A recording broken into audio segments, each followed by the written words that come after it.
बिस्मिल्लाहिर्रहमानिर्रहीम अल्लाहुम्मा सल्लि अला मुहम्मदिन व आले मुहम्मद। अस्सलामु अलैकुम व रहमतुल्लाहि व बरकातुहू। उम्मीद करना कि वेखन वाले सुनन वाले मेरे सारे व्यूअर्स खैर दे नाल होगे। अल्लाह पाक दी ज़ात तुहानू अपने हिफ्ज़ो ईमान च रखे। अल्लाह पाक दी ज़ात तुहानू सेहत ते तंदुरुस्ती ते कामयाब जिंदगी अता फरमाए।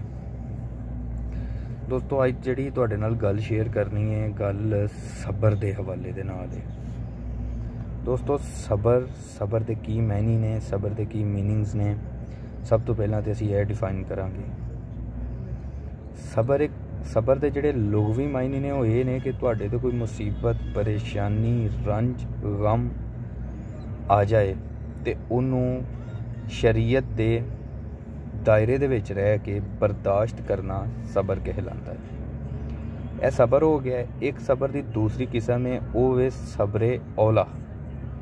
ठीक है, उहदे विच ये हुंदा कि बहुत ज़्यादा रंज, बहुत ज़्यादा तकलीफ, परेशानी, कोई भी दुख मुसीबत का आ जाना तो इस चीज़ नूं एक्सैप्ट करके, इस चीज़ नूं अपने माइंड दे विच बिठा के कि यह जिहड़ी मुसीबत है, टेंशन, परेशानी है, एक दिन ख़त्म हो जाएगी तो अल्लाह पाक मेरे लिए आसानियां दे मामलात जिहड़े ने वो पैदा फरमा देंगे। यह सबरे औला हुंदा है।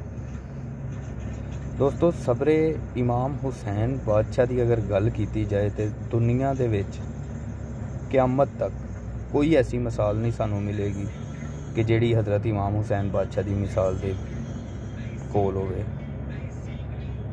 अपने कुल कुंबा, अपने मेहमान, अपने अजीज़ो कारब, अपने बेटे, हर चीज़ अपनी दीने खुदा दे उत्ते लुटा दी। दोस्तों ते सबर दा लैवल ही बहुत ज़्यादा उत्ते सी।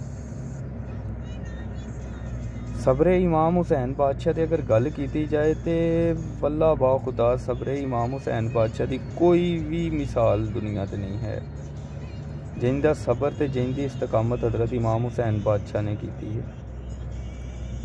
हज़रत इमाम हुसैन बादशाह ने दोस्तों सबर की वो मिसाल कायम की है कि जिन्हों क़यामत तक कोई भी उस मिसाल के नज़दीक तो बहुत दूर की गल है, सोच भी नहीं सकता। यजीद पलीत लानती दी चंद दिन की हुकूमत, चंद दिन का इकतदार, उन्होंने उस इकतदार ने वासले जहन्नम किया है। हज़रत इमाम हुसैन बादशाह ने बहुत ज़्यादा सबर किया है, बहुत ज़्यादा सबर सानू भी करके वहाया है। अल्लाह पाक दी ज़ात सानू हज़रत इमाम हुसैन बादशाह के बतलाए हुए रस्तियां ते चलण दी तौफीक दे। अल्लाह पाक सब नूं अपने हिफ्ज़ो ईमान च रखे।